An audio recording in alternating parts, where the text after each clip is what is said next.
Robert Louis Stevenson escribió así: «Todo hombre estará alguna vez sentado a la mesa del banquete de las consecuencias».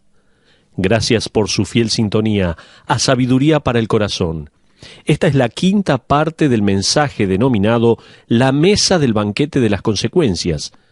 Y en Romanos capítulo 1, versículo 24 al 32, hay una descripción vívida de cómo lucen aquellas consecuencias. Pablo llena la mesa con una lista de pecados que nos ponen tan incómodos que la mayoría de nosotros preferiría pasarlas por alto.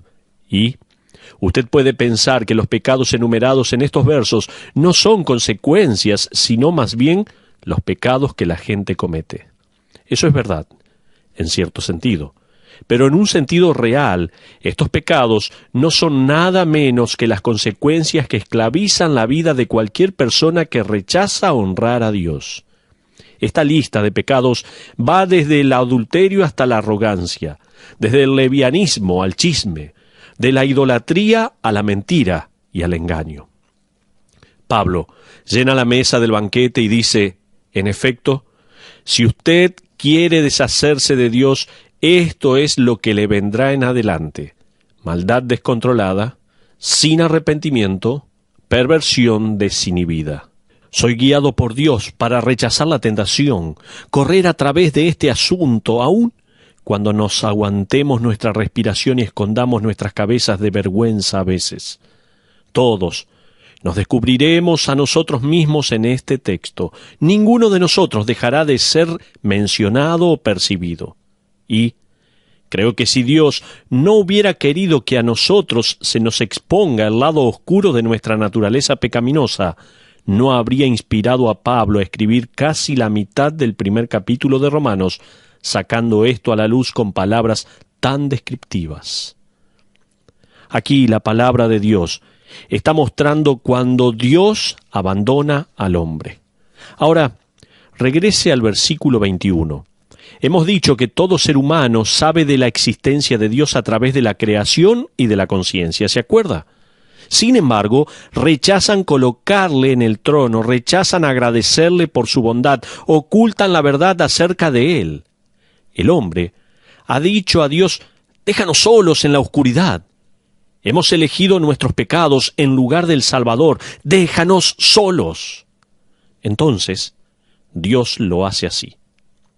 3 veces en los versículos 24, 26 y 28 se encuentran estas escalofriantes palabras: Dios los entregó. Usted necesita entender que el hombre abandonó a Dios antes que Dios abandonara al hombre. ¿Escuchó? Necesitamos entender que el hombre abandonó a Dios antes que Dios abandonara al hombre. El hombre eligió ignorar a Dios en su rebelión y Dios permite al hombre arruinarse a sí mismo en inmoralidad. El hombre no quiere a un Dios santo y justo. Entonces, se gana un lugar en esta horrorosa mesa de consecuencias. Y, con toda seguridad, si usted no quiere a Dios, se encontrará a sí mismo comiendo de este banquete. Tenga la plena seguridad. Usted no puede jugar con la verdad de la palabra de Dios y salir ileso. Si usted abandona a Dios, Dios le abandonará a usted. Oh, la tragedia de estas palabras. Dios los entregó. Ahora, la palabra griega en esta frase, los entregó, es la palabra paradidomi. Es en realidad una palabra que viene del sistema jurídico romano. Significa ser entregado para sufrir el pago por el crimen de uno. Esta palabra también se utilizó en Marcos capítulo 1, versículo 14, para referirse a Juan el Bautista siendo puesto en la cárcel o llevado en custodia.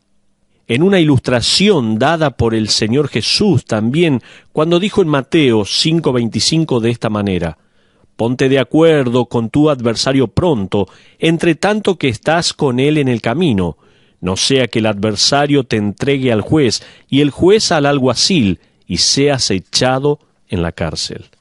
También, en referencia a los ángeles caídos y demonios, algunos de los cuales fueron juzgados inmediatamente, se nos dice en 2 de Pedro capítulo 2, versículo 4 de esta manera: Porque si Dios no perdonó a los ángeles que pecaron, sino que arrojándolos al infierno los entregó a prisiones de oscuridad para ser reservados al juicio. Entonces, cuando Pablo escribe en Romanos 1:24, por lo cual también Dios los entregó, está describiendo un acto de un juez justo que toma pecadores no arrepentidos y los abandona en su propio obrar. Pero aquí hay dos sentidos. Hay un sentido pasivo y uno activo. El verbo podría ser entendido pasivamente.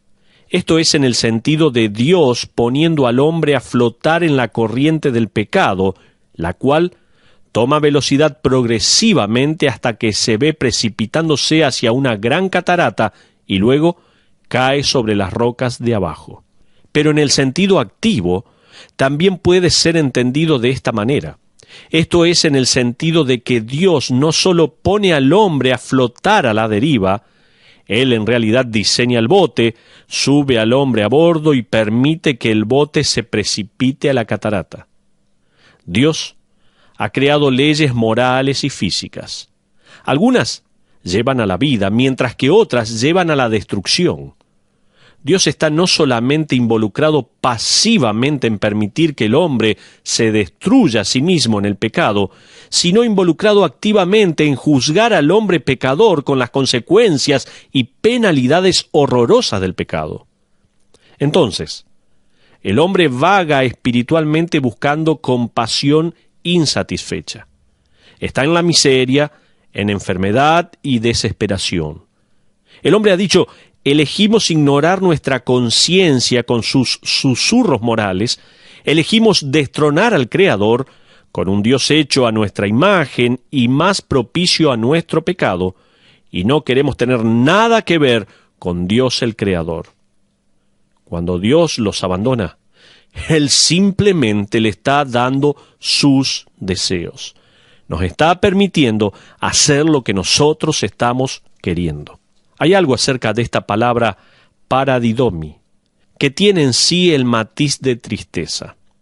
Describe el sentimiento del padre cuyo hijo le da las espaldas y dice: déjame solo, quiero irme tan lejos de ti como sea posible.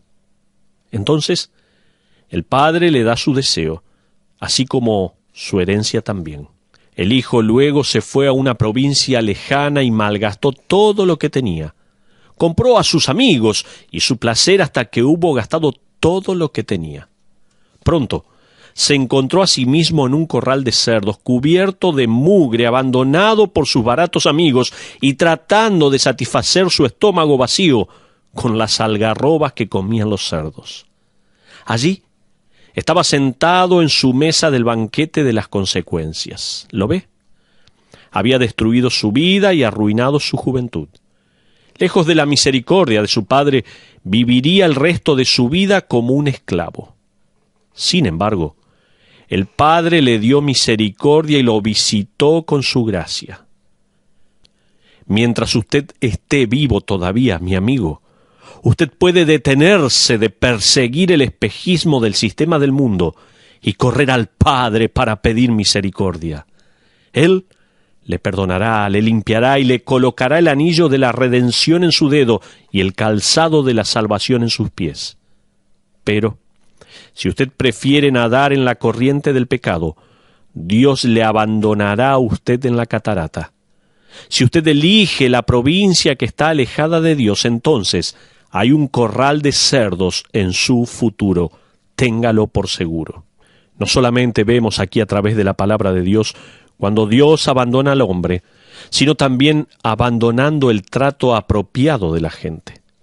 El apóstol Pablo, guiado por el Espíritu Santo, describe ese corral de cerdos en Romanos capítulo 1, 24 al versículo 32. Comienza la descripción de esta mesa del banquete de las consecuencias diciendo en el versículo 24, por lo cual también Dios los entregó a la inmundicia en las concupiscencias de sus corazones, de modo que deshonraron entre sí sus propios cuerpos. Cuando usted deshonra a Dios, usted se deshonra a usted mismo, primero en su corazón y después en su cuerpo. La inmundicia en el corazón, que es desencadenada por una conciencia que ha sido cortada y silenciada, trajo una punzada de culpa. Ahora ni siquiera una tos de advertencia. También la Biblia nos habla de deseos insatisfechos. Por ejemplo, las palabras lujuria o epitumia en el griego, impureza o acatarsia, son palabras que en este contexto se refieren a pecados de la carne. Estos deseos insatisfechos podrían estar en la forma de abuso de drogas, pornografía o inmoralidad sexual. El punto que Pablo está tocando es que cuando usted no anhela a Dios, usted anhela algo más. Usted piensa, esto me va a satisfacer, pero eso es agua salada para labios sedientos. Usted bebe y está aún sediento. Bebe otra vez y está todavía sediento. Y el agua salada empieza a destruirle desde el interior. La sociedad de nuestra generación está consumida por contenidos y actividades sexuales. Leí recientemente que el 68% de todos los espectáculos de televisión tienen algo que ver con esto. El 89% de cualquier película que usted ve presenta algo también en cuanto a relaciones sexuales. Y 8 de cada 10 veces que usted vea esto, se tratará de solteros o de casados con alguien que no es su esposo o su esposa. Si usted es como mi esposa y yo, usted considerará ahora aún los comerciales que están fuera de la raya. El problema con el pecado sexual o la lujuria del corazón es que nunca satisface. ¿Escuchó esto? El problema con el pecado sexual o la lujuria del corazón es que nunca satisface. Cuando el corazón se endurece y la emoción se va, el placer prohibido necesita más y más. Es como un adicto a las drogas que necesita cada vez dosis mayores para lograr la misma sensación. Los pecadores tienen que ir cada vez más y más a extremos para conseguir la misma sensación de placer. Estamos en el proceso de ver nuestra cultura caer más y más profundo en oscuridad sexual y desviación. Escuche esto. En marzo del año 2001, la revista War reportó que el ganador del Oscar del año anterior para la mejor película fue la historia de un hombre que redescubrió la vitalidad por medio de la lujuria con una amiga de su hija menor. La reseña reportó, siempre que la película presente al personaje principal como una figura repulsiva, como las películas usualmente lo hacen con pedófilos, y la audiencia definitivamente es llevada a estar de su lado. ¡Qué tremendo! Hubo también una reseña de un reciente intento de Hollywood por reconsiderar el papel de un estudiante universitario del siglo XVIII, llamado Marquis de Sade, como un hombre que no fue así de malo. La verdadera historia, sin embargo, revela que este hombre fue pornográfico, que torturó a mujeres y abusó de niños sexualmente. La película se tituló Quills, que se puede traducir plumas o eréctil. Sin embargo, este hombre fue asignado como un campeón de la libertad de expresión. ¿Hasta qué punto hemos llegado? Nuestra sexualmente inmadura sociedad está simplemente yendo tras la misma emoción, pero se requieren más situaciones gráficas para lograr la misma sensación. Y en el proceso, el hombre pecaminoso deshonra sexualmente y abusa el uno del otro. Abusan unos de otros mediante el crimen y abusan unos de otros mediante la violencia. Un autor escribió esto, escuche bien. Mientras que el ser humano se aleja más y más de Dios, Dios los entrega a las consecuencias de su rebelión espiritual y moral contra él. En lugar de adherirse a los patrones morales y de pureza de Dios, el ser humano intenta disipar las consecuencias de su impureza. Se tornan a la consejería, la medicina, el psicoanálisis, las drogas, el alcohol, el viaje y una cantidad de otras cosas para escapar de lo que no se puede escapar excepto por la remoción de los pecados. Mientras que por su lado el pecado destruye las relaciones personales, matrimonios, familias, ciudades y naciones, el pecado degrada al hombre, degrada la imagen de Dios a la cual es hecho y le priva al hombre de dignidad, paz en la mente y una conciencia limpia. Hasta aquí lo que este autor estuvo escribiendo. Salomón escribió en Eclesiastés capítulo 9, versículo 3. El corazón de los hijos de los hombres está lleno de mal y de insensatez en su corazón durante su vida. ¿Quiere usted ver la insensatez de la lujuria?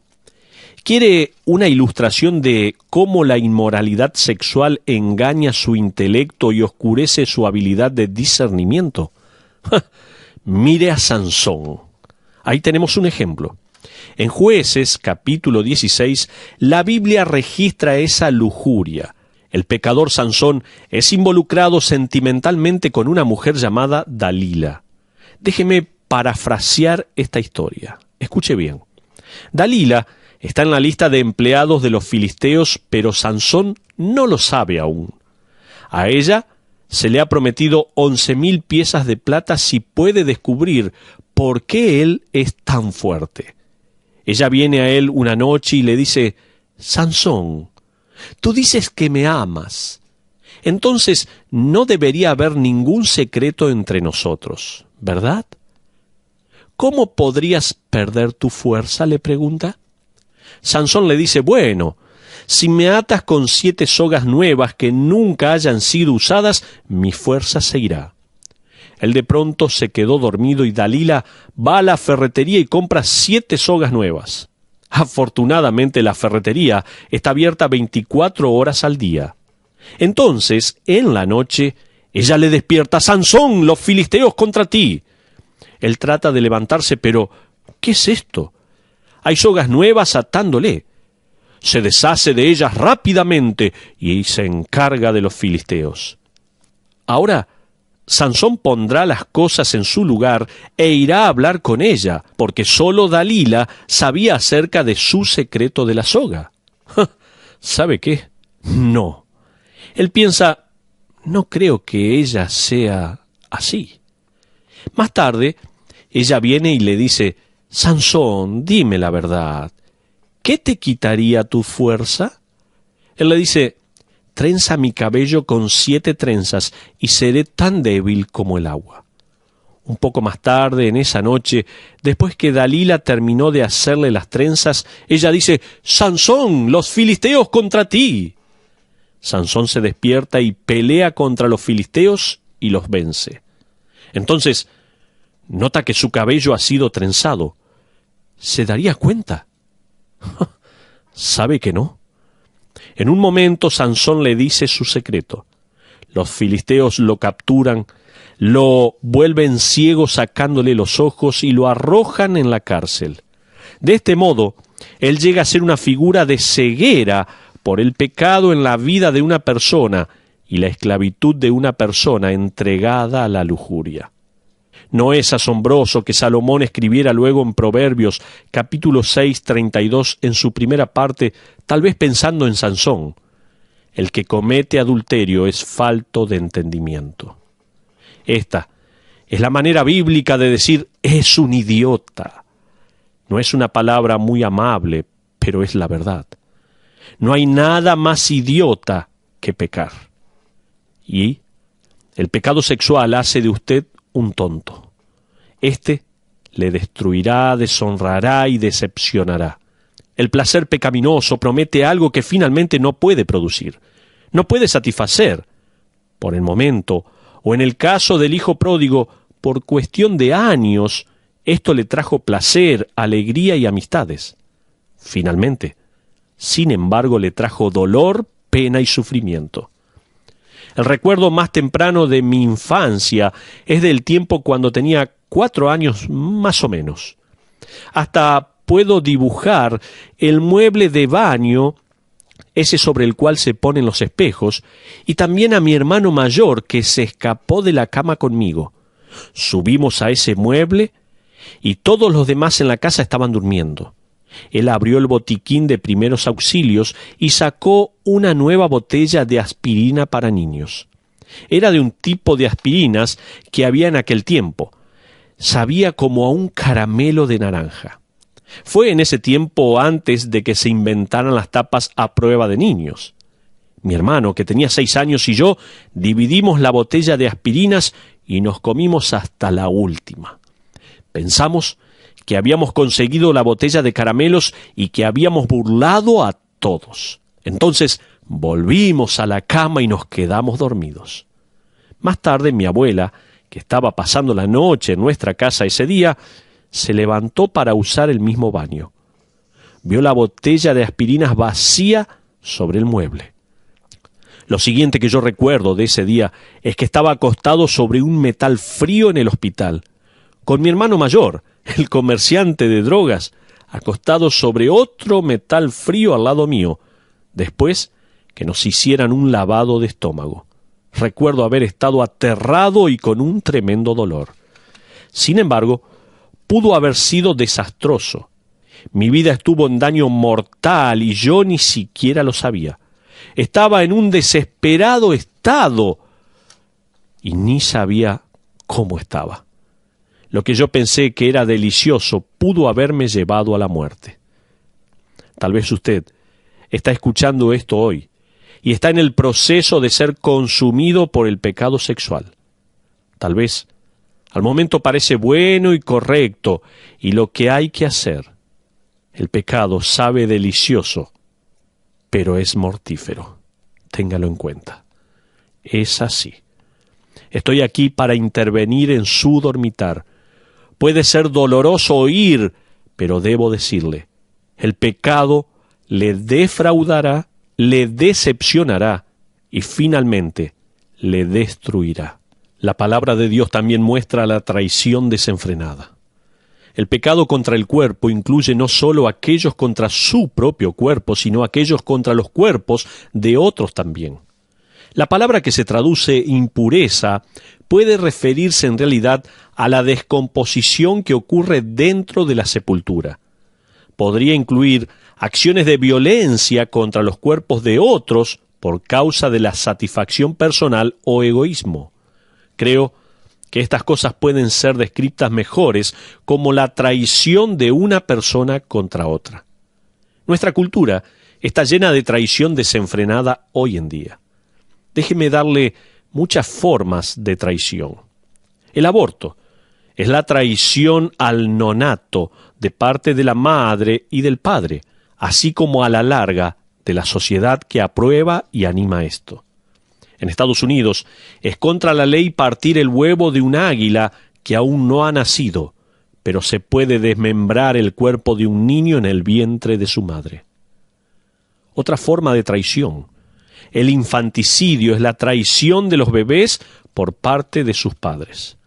Este paso descendente fue practicado por los romanos cuando Pablo escribió esta carta. En Roma, el padre tenía el derecho de decidir si el recién nacido vivía o era entregado como sacrificio a los dioses, o ser puesto afuera para que lo tomasen y podrían llegar y llevárselos durante la noche para criarlos y dedicarlos a la prostitución o simplemente para ser arrojados.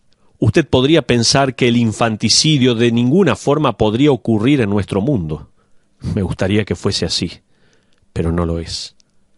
Aún ahora, presidiendo el Departamento de Ética en la Universidad de Princeton, Peter Singer está creando una tormenta de protesta, pero está ganando la atención entre la élite académica. Recientemente escribió un artículo titulado «Matar bebés no siempre está mal».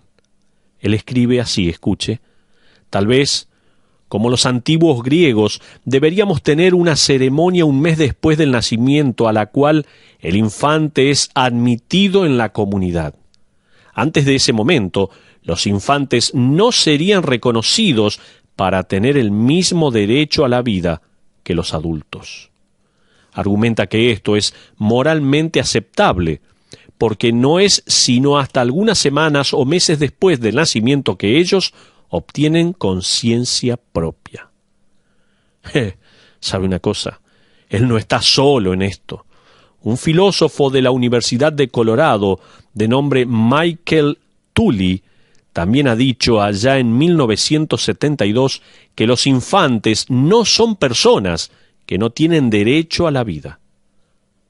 Mientras que el hombre egoísta, pecador, abusivo, se aleja más y más de la palabra de Dios, pierde sus patrones de dignidad de la humanidad. Esta dignidad y vida empieza en el vientre, de acuerdo a Isaías 44:2, donde dice así la Biblia: Así dice Jehová, hacedor tuyo, y el que te formó desde el vientre.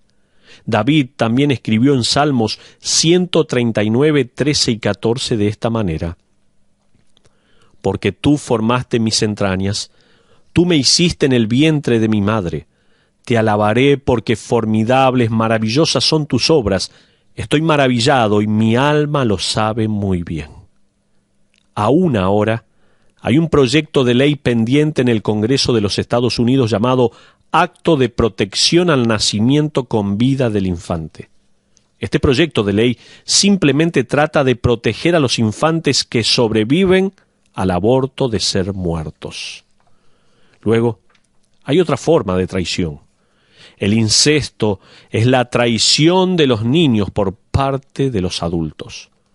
Un autor escribió un artículo que fue publicado en una revista, en un intento por demostrar que la edad de consentimiento legal para tener relaciones sexuales debería ser drásticamente rebajado, y mucho de lo que hoy es llamado abuso infantil debería ser reconsiderado. ¡Qué tremendo! ¿Hasta qué punto hemos llegado? Otro autor dijo que mucho de lo que es llamado abuso entre menores con consentimiento legal y adultos debería ser reconsiderado como relaciones intergeneracionales. La verdad es que es una forma de traición. Pero hay otra acción deshonrosa y traición del cuerpo humano: la eutanasia.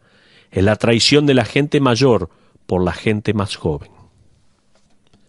Aquellos que están demasiado viejos para contribuir deberían ser puestos a dormir en la misma manera que un animal es puesto a dormir.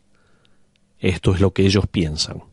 La palabra eutanasia se deriva del prefijo griego eu, que significa bueno o fácil, y el sustantivo griego natanos, que significa muerte. Si usted pone las dos palabras juntas, usted tendrá muerte buena o fácil. Sin embargo, esa es una gran mentira.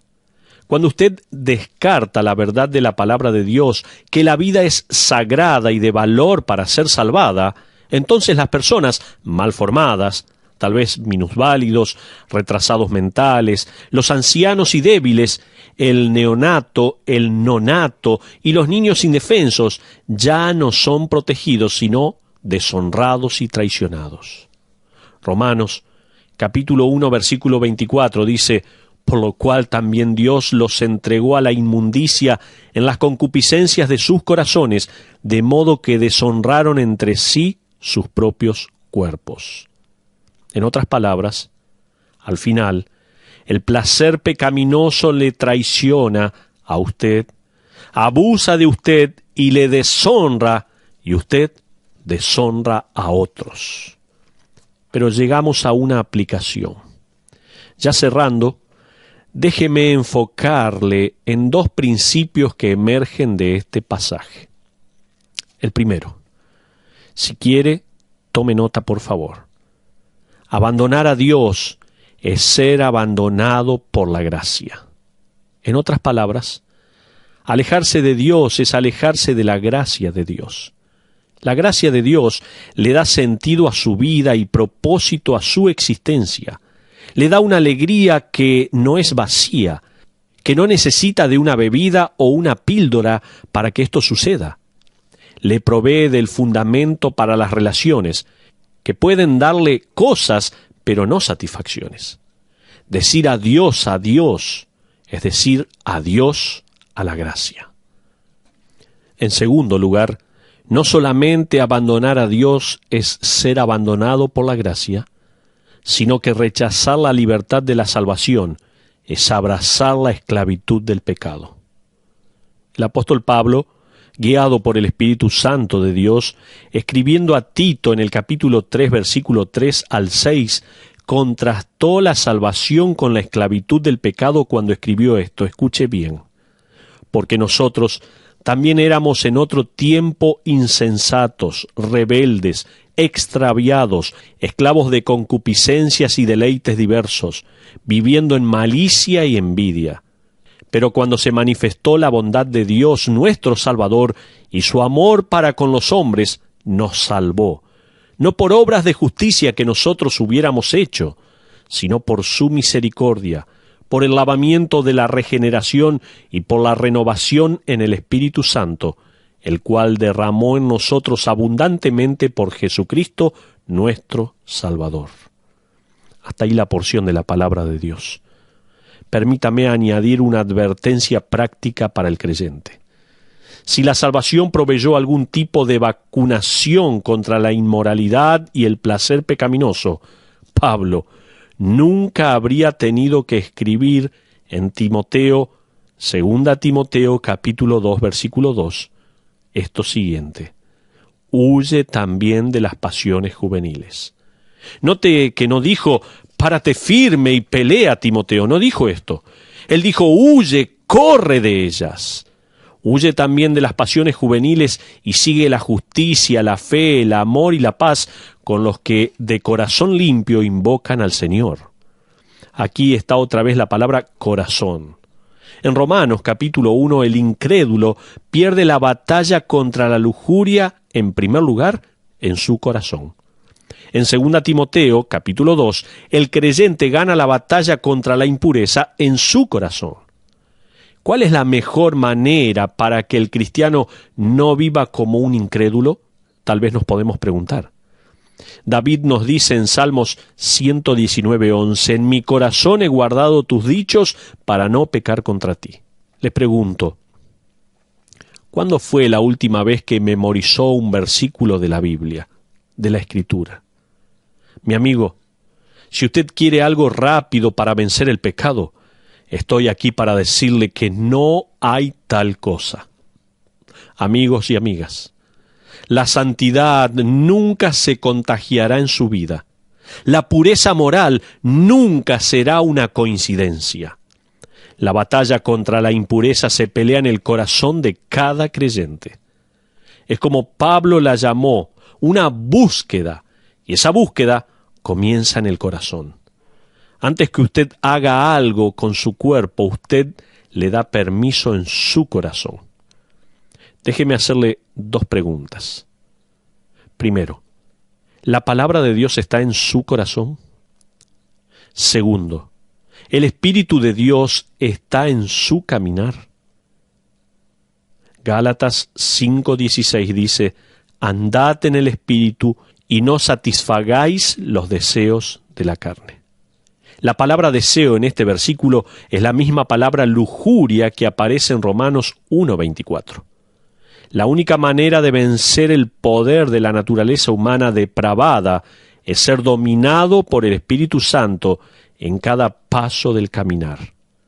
Andar en el Espíritu o en el poder del Espíritu significa que usted no va a satisfacer los deseos de la carne.